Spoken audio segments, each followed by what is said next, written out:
안녕하십니까. 이어서 원주권 뉴스입니다.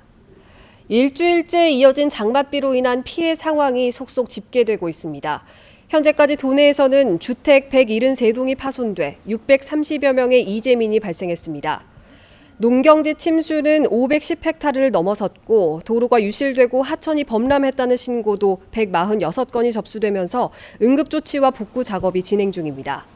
도내 전역에 산사태 경보가 발효 중인 가운데 산사태도 지금까지 52건 발생했습니다. 한편 어제 원주 문막교에 내려졌던 홍수주의보는 수위가 낮아지면서 오늘 낮 12시를 기해 해제됐습니다.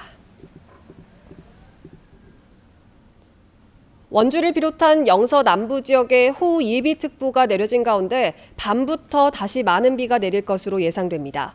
예상되는 강수량은 100에서 200mm, 많은 곳은 300mm로 산사태와 붕괴, 고립과 침수 등의 각종 안전사고에 각별한 주의가 필요합니다.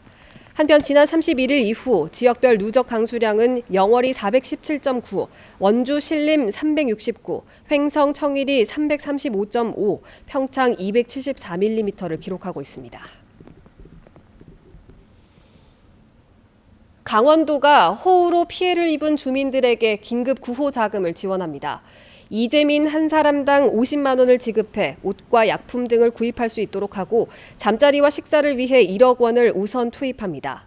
또 예비비 2억 5천만 원을 편성해 이번 집중호우에 수해를 입은 도내 12개 시군, 1000헥타르에 달하는 농경지에 농약과 생육 촉진제 등을 조기에 살포하고 농작물별 주요 관리 요령도 홍보해서 2차 피해를 막겠다는 계획입니다.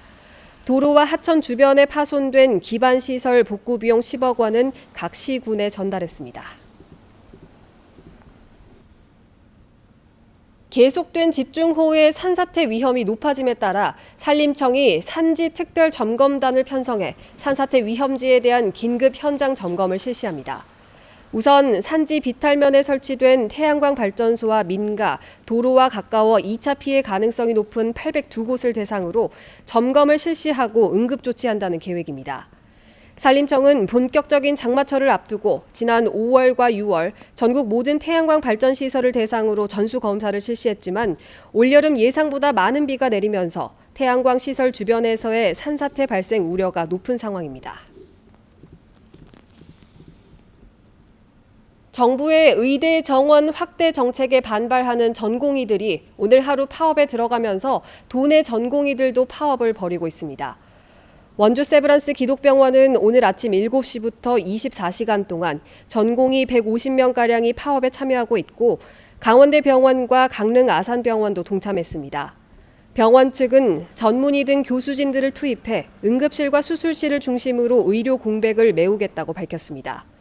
한편 민주노총 보건의료노조는 이번 파업과 관련해서 의사가 부족해 진료 공백을 보조 인력이 메우고 있다며 인력 충원이 절실하다고 반발했습니다. 원주시가 25억 원 규모의 추모공원 진입로 공사를 시와 법정 다툼을 벌이고 있는 업체에 맡기기로 하면서 논란이 일고 있습니다. 해당 업체는 공사 지연으로 손해를 입었다며 원주시에 11억 원 보상 소송을 진행하고 있는 상태입니다. 원주시장은 의회 시정 질문에서 이 업체와의 계약을 해지하고 공개 입찰을 통해 새로운 업체를 선정하겠다고 밝혔지만 결국 기존 업체와 수의 계약을 체결하겠다는 방침입니다. 원주시 관계자는 진입로의 조기 개설을 위해 기존 사업자에게 공사를 맡기게 됐고 시공사의 귀책 사유가 없어 계약을 해지할 수 없다고 설명했습니다. 보육시설이 부족했던 기업도시에 아파트 내 국공립 어린이집 4곳이 개원해 다음 주부터 운영에 들어갑니다. 롯데캐슬과 반도 유보라 아파트에 있는 4개 어린이집으로 보육 정원은 202명입니다. 원주시는 기업도시 내 보육 문제 해결을 위해 어린이집 한 곳당 1억 2천만 원의 시설비를 지원했습니다. 원주 기업도시에는 현재 국공립 어린이집 1곳, 민간 어린이집 7곳, 가정 어린이집 3곳 등 11곳, 보육 정원은 623명에 불과해서 주민들이 불편을 겪어왔습니다. 안전진단에서 C등급을 받은 원주 종합운동장에 대한 구조 안전 내진 보강 사업이 탄력을 받게 됐습니다. 송기현 의원은 원주 종합운동장 내 구조 안전 내진 보강을 위한 특별 교부세 7억 원을 확보했다고 밝혔습니다. 원주시는 특별 교부세를 포함해 모두 17억 원의 예산을 투입해서 오늘 10월까지 공사를 마무리한다는 계획입니다. 원주 종합운동장은 2019년 정밀 안전진단에서 안전보강공사가 필요한 C등급 판정을 받았습니다. 뉴스를 마칩니다. 고맙습니다.